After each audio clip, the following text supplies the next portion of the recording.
তুমি বলেছিলে রাতে তোমার ঘুম হয় না। আমি বুঝেছিলাম সময় চাইছো। তুমি বলেছিলে আকাশে কি মেঘ করেছে দেখো। আমি বুঝেছিলাম তোমার মন খারাপ।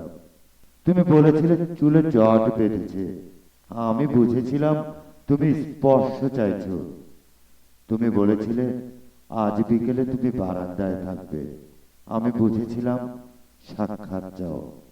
তুমি বলেছিলে অন্ধকারে আমার বড্ড ভয় হয়।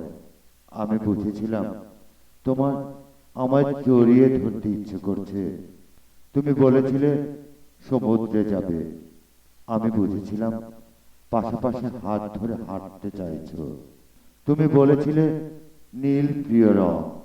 আমি বুঝেছিলাম তোমার কষ্ট হচ্ছে। তুমি বলেছিলে ঠোঁট ফেটেছে। আমি বুঝেছিলাম চুমো খেতে চাইছো। তুমি বলেছিলে অঙ্ক ভালো লাগে না। আমি বুঝেছিলাম তুমি কবিতা ভালোবাসো। তুমি বলেছিলে আজ তাড়াতাড়ি ঘরে ফিরতে হবে। তুমি বলেছিলে এই হুটহাট দেখা করা, অসময়ে ফোন করা আর তোমার ভালো লাগছে না। আমি বুঝে গিয়েছিলাম তুমি বিচ্ছেদ চাইছো।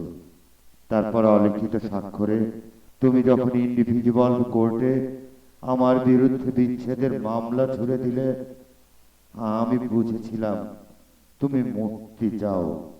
এরপর সব বুঝে যখন আমি দার্শনিক, সব মিটিয়ে তুমি যখন অন্যের ঘরের ঘরণী, একদিন আমাদের দেখা হলো। তখন তুমি জিজ্ঞেস করেছিলে কেমন আছো। আমি বুঝে গিয়েছিলাম তুমি ভালো নেই।